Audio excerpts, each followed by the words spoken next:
sempre encontra uma igreja. Patrimônio histórico, artístico, patrimônio de devoção. É o que vai mostrar o Terra de Minas. O programa de hoje é sobre a força da religião na cidade desde os tempos da antiga Vila Rica.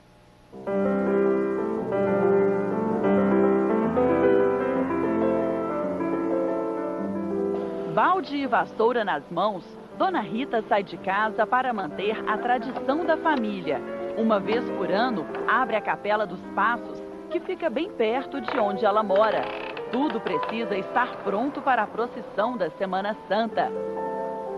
Esse passo, ele tem a denominação de Senhor da Coluna. É o momento em que Jesus é açoitado em casa de Pôncio Pilatos.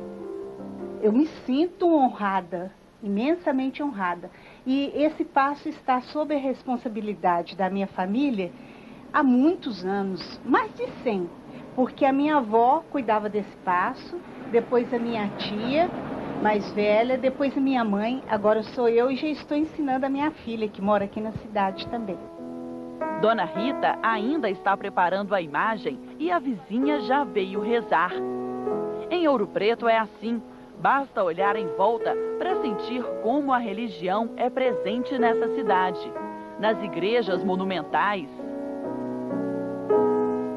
nas cruzes espalhadas pelos caminhos, nos oratórios reunidos no museu, o único desse tipo no país.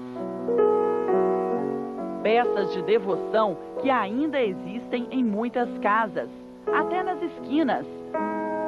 A primeira capela é do século XVII, muito simples.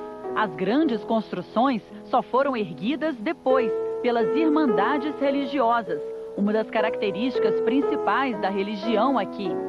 É uma necessidade.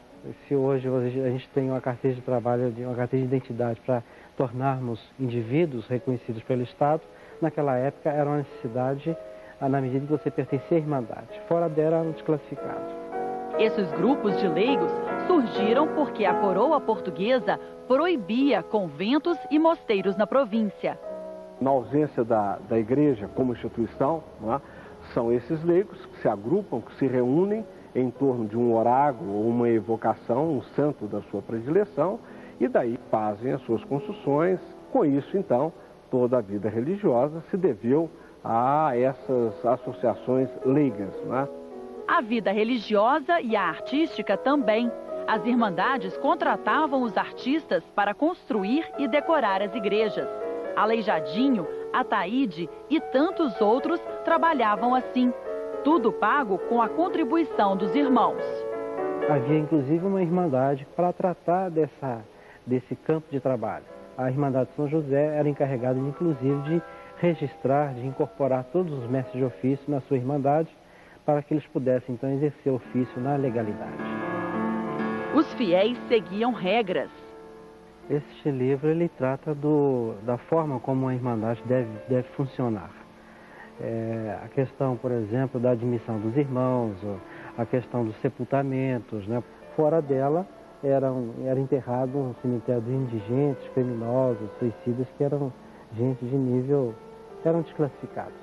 Pertencer a uma irmandade é inclusive uma condição não só de vida, é de morte também.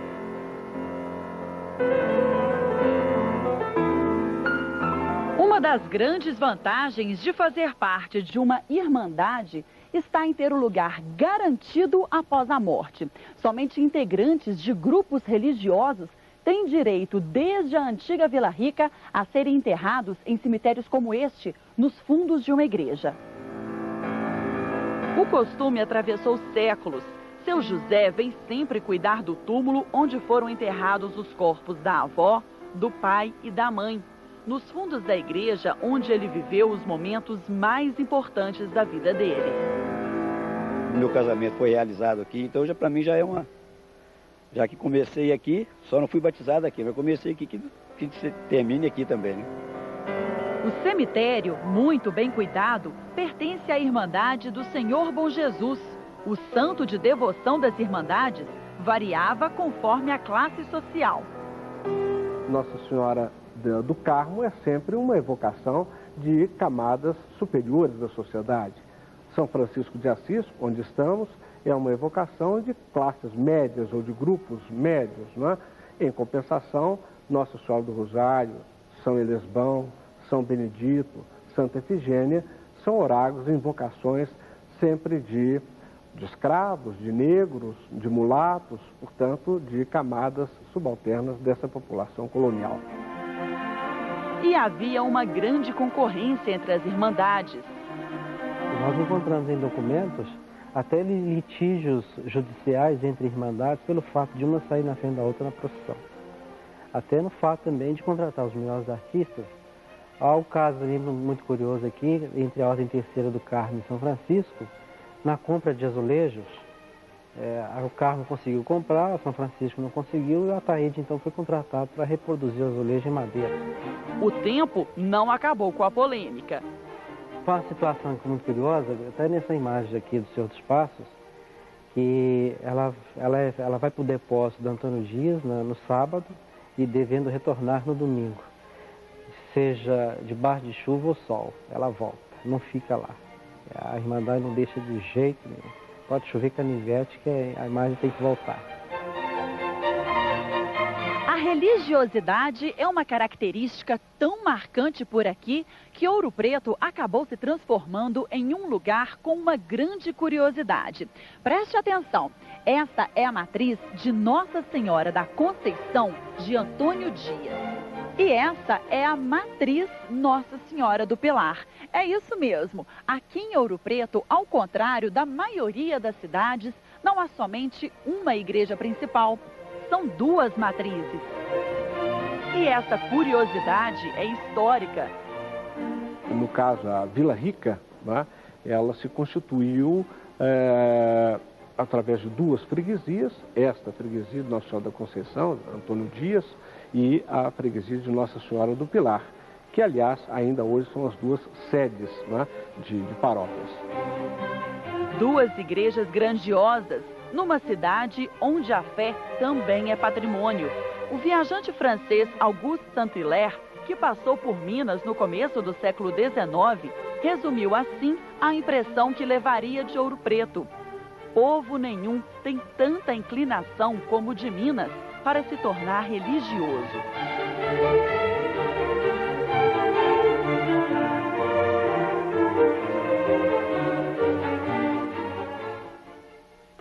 A seguir, os artistas de Ouro Preto que se inspiram na fé para criar. E a receita de uma sobremesa fina e deliciosa. Inspiração para o trabalho de muitos artistas de Ouro Preto. Cercados pela paisagem das igrejas, eles transformam o lugar que trabalham em cantinho de devoção. Vitória, ascensão, imortalidade são os significados das palmas. O adorno, muito usado em altares e oratórios, veio para o Brasil com os portugueses. No século XVIII, eram de ouro e prata. Hoje, o material é mais simples. Dona Sãozinha usa latinhas de alumínio. Eu sinto uma paz, né, muito grande, porque enquanto você está ali mexendo, fazendo as palmas, recortando, boleando, então você fica tranquila, né? Para fazer cada palma, ela dedica 2 dias. O trabalho combina com o dia a dia religioso desta artesã. Eu vou à missa aos domingos e a santa de minha devoção é Santa Efigênia. Você, vizinha, né, dela também, desde pequenininha e moro no bairro. A santa, Dona Sãozinha faz pedidos, agradece e dedica parte das palmas que produz para enfeitar o oratório que tem em casa. Outra artesã de Ouro Preto e o mesmo estilo. Em tudo que Eunice cria, há um toque religioso. Os sinais da devoção estão em todo o canto da casa, na decoração da sala de jantar, no enfeite da sala de visitas, no ateliê onde ela trabalha. Lá, os santinhos têm um canto exclusivo.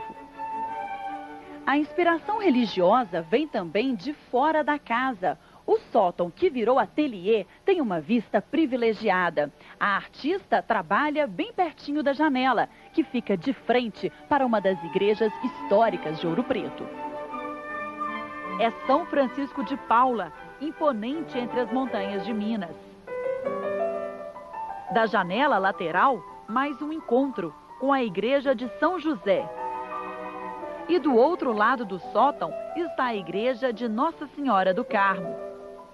Eu tenho a religiosidade desde a infância, porque a casa da minha avó materna, ela tinha dentro da casa, próximo aos quartos, eu me lembro até muito bem de uma capela que existia nessa casa, uma capela feita com muita simplicidade, com materiais reciclados. Eu acho que eu transformei aquela capela que eu conheci de infância aqui, fiz o meu ateliê. A arte para mim é isso, é a religiosidade, é o congado, a gente cheira procissão. E Eunice vive mesmo essa cultura.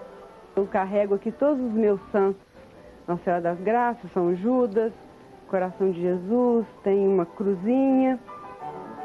Os livros também falam de religião e foi num deles que a artesã se identificou com São Judas Tadeu, hoje santo de devoção. São Judas, ele está sempre presente nas minhas orações. E ele realmente é um santo muito guerreiro, muito forte. Para mim, ele é muito forte. Zé Nelson é artista plástico do Rio Grande do Sul. Há 40 anos está em Minas Gerais. Em Ouro Preto, tomou gosto pela arte religiosa. Foi durante a restauração da igreja de São Francisco de Assis, quando ele subiu num andaime e chegou bem perto da pintura de Ataíde. Eu tive uma emoção muito forte, porque eu nunca tinha visto um trabalho tão próximo e tão maravilhoso como aquele. E a partir desse momento eu comecei a enveredar na arte sacra.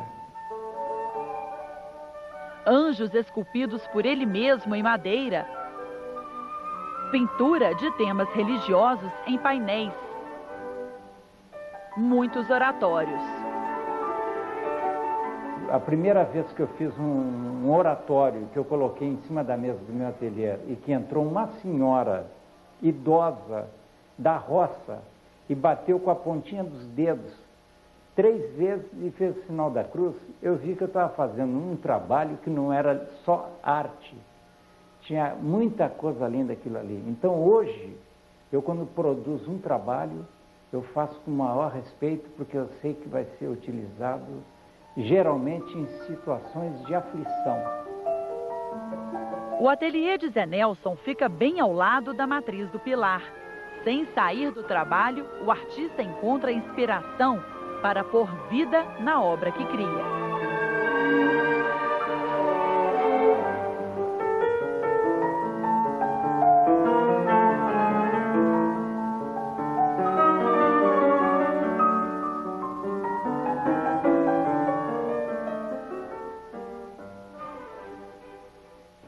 A nossa receita desta vez é tão fácil de preparar que você pode fazer para servir ainda hoje. É uma torta com chocolate que enfeita a mesa e é muito gostosa.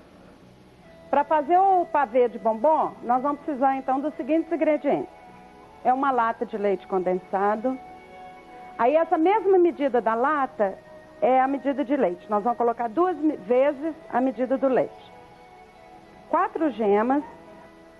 1 colher de café de essência de baunilha, 200 gramas de chocolate meio amargo, 8 bombons e meio litro de creme chantilly.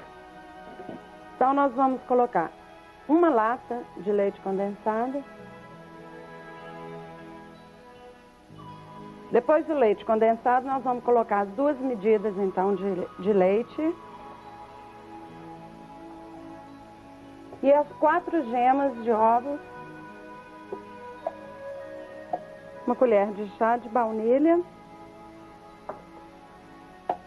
E agora a gente vai misturar todos os ingredientes. Aí depois, quando você tem certeza que ele está bem misturado, você vai pegar essa mistura e vai jogar uma vasilha. Aí você vai misturando até engrossar, para virar um mingau grosso. Você deve estar procurando mexer sempre num sentido. Então aqui, ó, vocês percebem, ele começa a grudar na panela, já está num ponto ótimo para ir para a travessa e que ela vai ser servida. Então vamos lá, nós vamos pegar a travessa e vamos colocar o creme branco, metade dele aqui no fundo da panela. Enquanto ele está aqui na vasilha que vai ser servida, esfriando, a gente vai pegar a outra metade do molho branco, dar uma mexida nele para ele dar uma esfriada. Ele tem que começar a ficar morno. Você não pode misturar o chocolate com ele muito quente, porque o chocolate pode desandar. O chocolate que está todo picado, você vai jogando no creme branco. Você vai misturando o tempo todo, batendo para que fique uma mistura bem homogênea. Então agora a gente vai pegar os bombons que foram partidos ao meio e vamos colocar dentro da travessa numa posição que dê para ver do lado de fora, né? Devido à transparência da travessa, nós vamos estar vendo os bombons do lado de fora. Aí você vai vir com o creme de chocolate preto e vai estar colocando por cima. Enfim, vai dispondo em cima dos bombons, formando a segunda camada do pavê.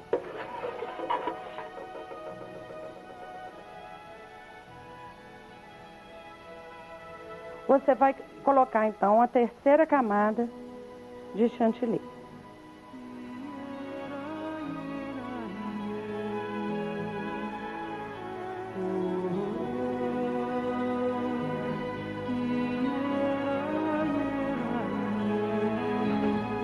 Então, agora que ela está pronta, tem que manter na geladeira, porque ela deve ser sempre servida gelada.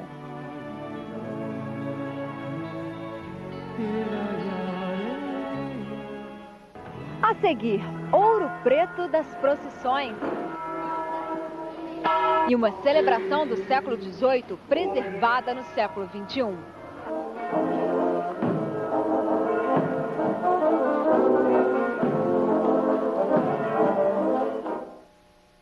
A Semana Santa são dois momentos muito especiais em Ouro Preto. Época das procissões, das celebrações que se repetem quase sem mudanças há 300 anos.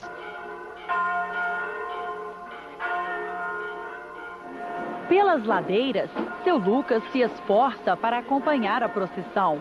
Aos 93 anos, ele vence a dificuldade, motivado pela fé.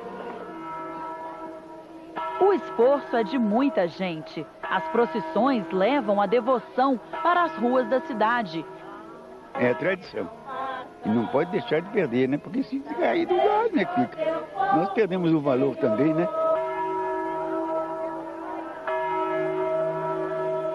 A reflexão, fé, esperança, né? Para a nossa salvação. A Matriz do Pilar é uma das mais visitadas nesta época. Foi inaugurada em 1733. O estilo é barroco, mas nada aqui é de Aleijadinho ou Ataíde. É obra dos mestres dos mestres. João Carvalhais, João Batista Figueiredo, os professores da arte na antiga Vila Rica. A igreja é a mais rica em ouro da cidade. E a riqueza se estende até os porões, onde funciona o Museu de Arte Sacra, com 400 peças.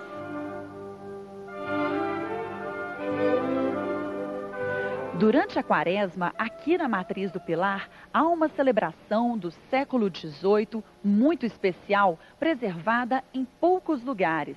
Durante 7 sextas-feiras, a comunidade se reúne para meditar sobre o sofrimento de Nossa Senhora das Dores. Dona Maria e Virgínia preparam a igreja para a cerimônia. Começa a preparar as flores, né? Limpar o altar, preparar as velas e vai fazendo, né? Até demora assim uns 3, 4 horas. Aí depois, às 7h30, eu venho assistir. O altar ganha um dossel, um ostensório que leva a hóstia maior. Os paramentos têm significado. Alvo é um pano significando a túnica de Cristo, um cordão chamado símbolo nos prende para sinal de penitência. Essa capa provavelmente tenha sido de 1727. Eu me sinto um sacerdote de 258 anos de idade. Os sinos anunciam a hora da celebração. De costas para os fiéis, de frente para a imagem de Nossa Senhora das Dores, Padre Simões começa o culto em latim, como no passado. No coro, orquestra e coral interpretam peças barrocas. É diferente na missa dominical, que a gente canta em português, né? Agora, no centenário, a gente canta em latim. Mais difícil? Ah, muito mais. Tem que pronunciar direitinho, senão o padre puxa a orelha da gente. As composições são de autores mineiros. De maneira geral, os músicos que atuaram profissionalmente em Minas Gerais eram mulatos, já livres, né? Não eram mais escravos e podiam desenvolver uma atividade musical como uma forma de estarem se integrando à sociedade. Seu Antônio está na orquestra há 60 anos. É emoção, dá emoção. Lembra a Virgem Maria, né? O Senhor Jesus Cristo, que né? É o nosso rei, né?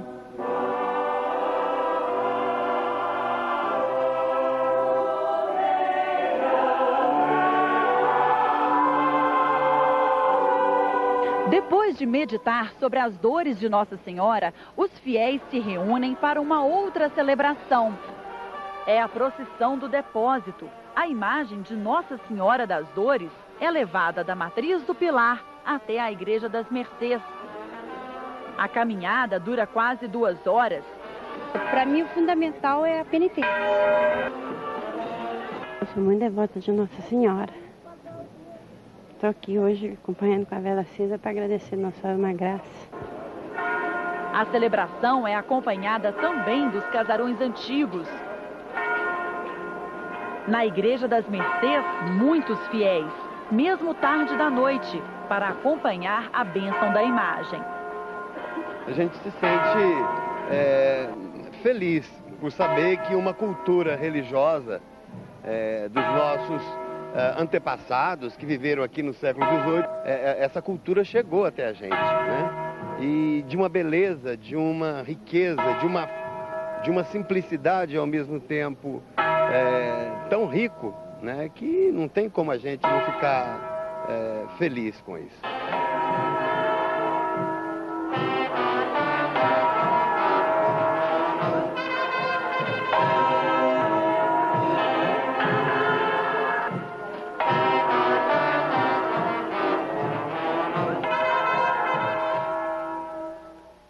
Hoje nós ficamos por aqui.